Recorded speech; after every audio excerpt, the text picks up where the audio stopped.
জেকিউ রিলেশনে ফ্রেন্ডরা তোমাদের সবাইকে স্বাগত। আমার প্রচুর স্টুডেন্ট আমাকে রিকোয়েস্ট করেছিল যে একটা ভিডিও টিউটোরিয়াল বানাতে জেকিউয়ারির জন্য। সো আমি ডিসাইড করেছি যে আমি জেকিউয়ারির জন্য একটা পুরো সিরিজ অফ ভিডিও টিউটোরিয়াল বানাবো।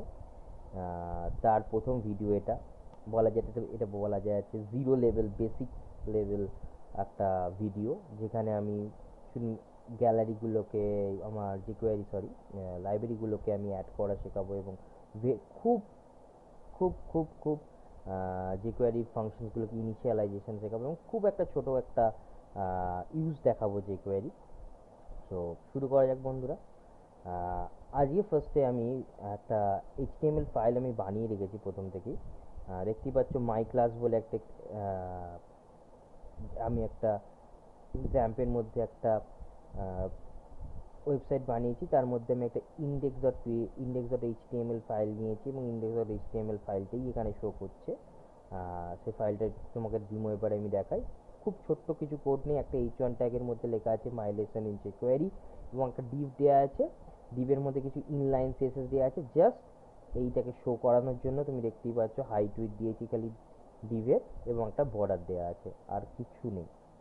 তুমি দেখতে আর দুটো বাটন আছে, not submit button, just type button, যার দুটো আইডি, একটা শো একটা হাইট, এবং তাদের ভ্যালু লেখা আছে শো হাইট, তুমি দেখতে পাচ্ছ। সো আমাদের লক্ষ্য হবে একটা আমাদের jQuery দিয়ে আমি ফার্স্টে যখন উইন্ডো লোড হবে তখন আমি একটা অ্যালার্ট দেখাবো এবং পরবর্তীকালে আমরা jQuery দিয়ে এই ডিপটাকে আমি হাইড বা শো করব। তো jQuery ইউজ করার আগে আমাদের জানতে হবে jQuery লাইব্রেরিকে আমরা কিভাবে আমাদের পেজের মধ্যে নেব বা পেজের মধ্যে টেনে আনবো, কিভাবে রেফার করব jQuery লাইব্রেরিকে, যেখানে ফাংশনগুলো আসলে হোস্ট করা থাকে এবং সেই ফাংশনগুলোকেই আমরা jQueryতে কল করি। তা jQuery লাইব্রেরি পাওয়ার জন্য আমাদেরকে যেতে হবে গুগলে। আমরা লিখছি jQuery CDN, চলে এসেছে। আমরা গুগল হোস্টেড লাইব্রেরিতেই যাই। এছাড়া আমরা jQuery.com এ আমরা পেতে পারি। এখান থেকে আমরা গেলাম jQuery-তে। সেখান থেকে আমরা দেখতে পাচ্ছি এখানে অন্য লাইব্রেরিও হোস্টিং এরা যে গুগল করে থাকে, বাট আমরা আপাতত jQuery লাইব্রেরির হোস্টিংটা নিলাম, কপি করলাম এই কোডটি এবং আমি বডির শেষে এবং HTML এর আগে আমি HTML ট্যাগ শেষ করার আগে আমি ট্যাগকে ফেলে দিলাম। সাধারণত আমরা jQuery অ্যাড করে থাকি বা JS-গুলোকে আমরা অ্যাড করে থাকি পেজের শেষে, কারণ পেজ লোড টাইমিংটা যাতে কম হয়। আসলে আফটার কন্টেন্ট লোডিং আমরা চাই যাতে JS-গুলোকে লোড হোক, কারণ JS-গুলো যদি আমরা মাথার উপর মানে এইখানের হেডটাকে যদি আমরা অ্যাড করতাম তাহলে আমাদের, যেহেতু JS-গুলো সাধারণত আমরা এখানে একটাই JS এবং অন্যান্য পরবর্তীকালে তোমরা যখন ডেভেলপমেন্টে যাবে তখন দেখতেই পাবে যে আমাদের প্রচুর একটা পেজেতে প্রচুর JS ইউজ করতে হচ্ছে। সো এবং JS-গুলো আজকে শুধুমাত্র গুগলে আছে তা না, অন্যান্য ওয়েবসাইটে এবং অন্যান্য সার্ভারে হোস্ট করা থাকতে পারে, তোমার লোকালেও না থাকতে পারে। সো সেগুলোকে টানতে বা সেগুলোকে নিয়ে আসতে আমাদের পার্টিকুলার একটু সময় লাগে। সো যদি আমরা পেজের ওপরে দিই তাহলে সেই স্ক্রিপ্টগুলোকে এক্সিকিউট করতে টাইম লাগার জন্য কন্টেন্টটা এক্সিকিউট হয় না পেজে। তার ফলে কি হয়, ইউজারকে অনেক বেশি সাদা পেজ দেখতে হয় বা অনেকক্ষণ ধরে পেজ লোডিং টাইম দেখতে হয়। রাদার আমরা কি করি, ইউজারকে কন্টেন্টটা আমরা দেখতে দিই, পেজ লোডিংটা তার কাছে মনে হয় যে ভেরি কুইক, এবং পরবর্তীকালে আমরা স্ক্রিপ্টগুলোকে লোড করি। বাট যেহেতু স্ক্রিপ্টগুলো লোডিংয়ের কোনো ভিজুয়াল এফেক্ট আমাদের ইউজারের চোখে পড়ে না, সো ইউজারের মনে হয় না the page is very slow. So আমরা চেষ্টা করব যে স্ক্রিপ্টগুলোকে পেজের শেষেই দেওয়ার, এবং কিন্তু আমাদের কিছু কিছু ক্ষেত্রে পেজের ওপরেই দিতে হয় কোডিং করার ক্ষেত্রে, but we have to do, আমাদের সবসময় পেজের নিচেই যে কোনো জাভাস্ক্রিপ্টকে টানা উচিত। যাই হোক, আর একটা জিনিস আমি বলে দিই, ইমেজের সাথে সেখানে গুগল পিকচার নেওয়ার পর এইখানে অবশ্যই যেন তোমরা এইচটিটিপি কথাটা লেখো, এটা খুব জরুরি। আর আরেকটা কথা হচ্ছে, যে স্ক্রিপ্টটাকে বা আমরা অন্যান্য যে লাইব্রেরিকে ইউজ করার, অন্যান্য লাইব্রেরিকে আমরা ইউজ করে থাকি, সেই লাইব্রেরিকে ইউজ করার আগে আমরা সবার মাথার ওপর যে min.js লাইব্রেরিটাকেই আমরা যেন সবসময় ইউজ করে থাকি, কেন min.js লাইব্রেরির ওপর অন্যান্য অনেক লাইব্রেরি আছে, যেমন jQuery UI এই লাইব্রেরিটা ডিপেন্ড করে থাকে। সো আমরা চেষ্টা করব যাতে আমরা min.js লাইব্রেরিটা সবার আগে টানি। যাই হোক, আমি পরবর্তীকালে সেগুলোতে আসবো, আমি যখন আরও লাইব্রেরি ইউজ করব অন্যান্য আমার সিরিজ অফ এই jQuery লেসনগুলোতে। আমি আপাতত তোমাদেরকে একটা লাইব্রেরি দিয়ে কিছুটা দিয়ে স্টার্ট করি। যাই হোক, আমরা আপাতত লাইব্রেরিটি আমাদের পেজে টেনে নিয়েছি।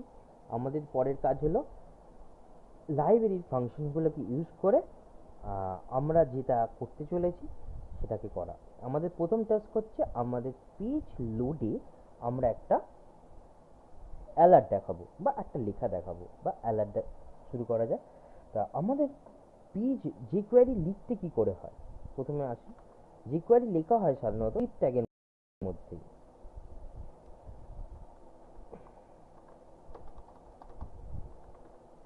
খুব ভালো হয় তুমি যদি স্ক্রিপ্ট ট্যাগটার মধ্যে তুমি যদি টাইপটা যদি লেখো, এটা খুবই দরকার, বাট আমরা সময় বাঁচাতে অনেকে লিখি না, বাট উচিত।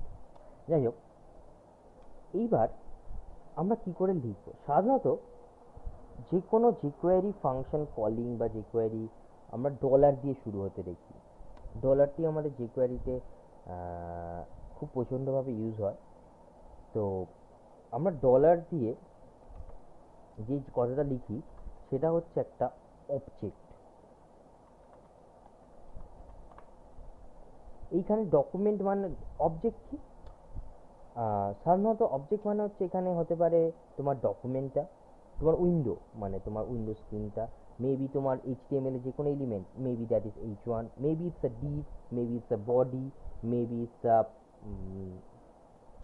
বাটন, যে কোনো কিছু, যে কোনো, এগুলো সব কিছু অবজেক্ট হিসেবে আমরা ইউজ করতে পারি। ডলারের পর আমরা ব্র্যাকেটের মধ্যে একটা অবজেক্ট নিই এবং তারপর লিখি সেই অবজেক্টের ইনভোকিং ফাংশন। একটু কথাটা শক্ত শক্ত হয়ে গেল, যাই হোক আমি বুঝিয়ে দিচ্ছি।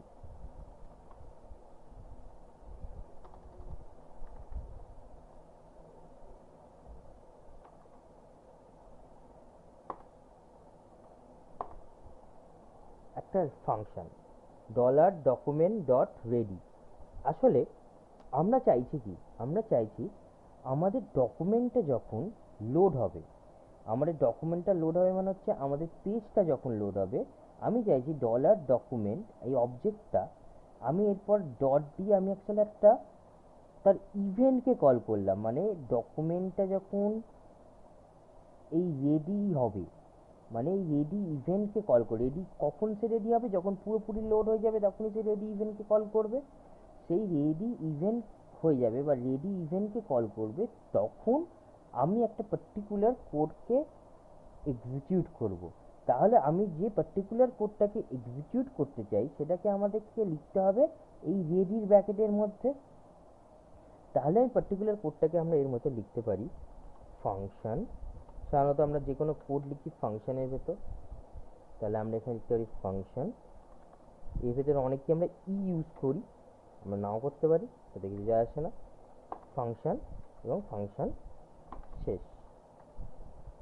কি লিখলাম, আমি এখানে লিখলাম অ্যালার্ট মাই উইন্ডো লোডিং।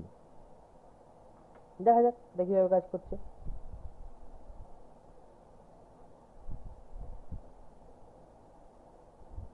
দেখতে পাচ্ছ পেজটা লোড হওয়ার সঙ্গে সঙ্গে আমাকে লোকালস বললো মাই উইন্ডো লোডিং, এই অ্যালার্টটা দেখালো। তার মানে আমার যখন যাবার এই ডকুমেন্টটা রেডি হলো, মানে এই ইভেন্টটা কল হলো, ডকুমেন্টটা রেডি হয়, তখন এই particular part of the code execute করলো এবং আমাকে এই অ্যালার্টটা দেখালো। আমরা এইখানে কোডটা বুঝতে গিয়ে ভুল করি বা এইটুকুনি কোডকে লিখতে গিয়ে আমরা ভুল হয়, তার কারণ আমরা আমাদের সাধারণত কোডিংটা খুব একসাথে লেখা হয়। আমরা সাধারণত দেখা যায় যে ফাংশনটাকে রেডির মধ্যেই শুরু করে দেওয়া হয়েছে এবং তারপরই এই ব্র্যাকেটটা স্টার্ট করে দেওয়া হয়, তারপরে এবং খুব খুব কমপ্লেক্স সাইজের মধ্যে লেখা হয়, তাই জন্য এখানটা মনে হয় খুব শক্ত। আসলে কিছুই নয়, আমরা দেখতে পাচ্ছি আসলে এইটা হচ্ছে রেডিটা একটা বলা যেতে পারে। ধরো এটাকে আমি কন্ট্রোল এক্স করে দিই, এইটা হচ্ছে ডলার ডকুমেন্ট ডট রেডির মধ্যে আমি একটা কোড লিখছি, মানে একটা কোড লিখছি যেটা ডকুমেন্টটা রেডি হলে একটা পার্টিকুলার পোর্শন বা ফাংশন বা একটা কোড লিখছি যেটা রেডি হলে এই কোডটা চলবে। সেটাকেই আমরা একটুখানি ঝিঞ্জি করে লিখি, তাই জন্য আমাদের মনে হয় অনেক কিছু বিশাল বড় সড়ো কিছু একটা jQuery কোড লিখেছি। যাই হোক, কিছুই কোনো ব্যাপার না। যাই হোক, আশা করি তোমাদের $রেডি ফাংশনের ভয়টা তোমাদের কেটে গেছে। তোমরা এখন আশা করি বুঝতে পারছো যে আমরা কী কোড লিখেছি। এবার আশা করছি তোমাদের বারবার করে গুগল দেখে নিয়ে দেখে কোড লিখতে হবে না, ডকুমেন্ট ডট রেডি ফাংশনটা আসলে কী কোডটা, ব্যাপারটা ভুলে গেছি তো স্যার বলে। যাই হোক, এবার ফিরে আসি আমাদের সেকেন্ড স্টেপ বা সেই শো আর হাইড করা ডিপটাকে। তা আপাতত ডিপটা অলরেডি শোই করছে, আমরা দেখতেই পেয়েছিলাম, একবার দেখে নিতাম আমরা। দেখতেই পাচ্ছ ডিপটা শো করছে। এইটাকে আমি চাইছি হাইড করলে ডিপটা হাইড হয়ে যাবে, আবার শো করলে আমরা দেখতে পাবো। তো দেখা যাক, কোডটা লেখা যাক। তা এটাও একটা জাভাস্ক্রিপ্ট কোড, সো আমি সেটাকেও একটা স্ক্রিপ্টটাকে এর মধ্যে লিখি। তা আমি এই ফাংশনটার আগে লিখছি। এই ক্ষেত্রেও আমাদের কি কি দরকার? আমাদের প্রথম দরকার হচ্ছে কোন ইভেন্টে আমি চাইছি যে আমি ডিপটাকে হাইড করাবো। তা আমি এখানে চাইছি যে বাটন শো বাটনটা, হাইড বাটনটা যখন আমি ক্লিক করব তখন আমি আমার ফার্স্টে আগে যথারীতি যে কোয়েরির জন্য ডলার লিখলাম, আমাকে অবজেক্টটা আমি জানি সেটা হচ্ছে আমার পার্টিকুলার এই বাটনটা, হাইড বাটন। তা আমি এই বাটনটাকে চিনবো কী করে? আমরা এই বাটনটাকে চেনার জন্য একটা ইউনিক আইডি আমি এটাকে স্পেসিফাই করেছি, তার নাম দিয়েছি হাইড। আমাদেরকে মনে রাখতে হবে, আমরা যদি পার্টিকুলার কোনো অবজেক্টকে একটা কোনো আইডি দিয়ে থাকি, আমরা অন্য কোনো অবজেক্টকে সেই আইডি দিতে পারবো না। নইলে জাভাস্ক্রিপ্ট বা সরি jQuery যে প্রথম যে আইডিটাকে, যে অবজেক্টের যে আইডিটাকে পাবে সেটাকেই অ্যাজ ওই আইডি হিসেবে নেবে। তো যাই হোক, আমি এটাকে হাইড দিয়ে কল করলাম। আমি চাইছি এই অবজেক্টটা $হাইড যখন ক্লিক করবে, মানে বাটনটাকে ক্লিক করবে, তখন আমি কিছু করতে চাইছি। মানে আমাকে যা কিছু কোড লিখতে হবে এই ক্লিকের ভেতর। তাহলে আমরা কি লিখি? আমি ব্র্যাকেটটা একটু বাড়িয়ে দিলাম, আবার একটা ফাংশন লিখছি।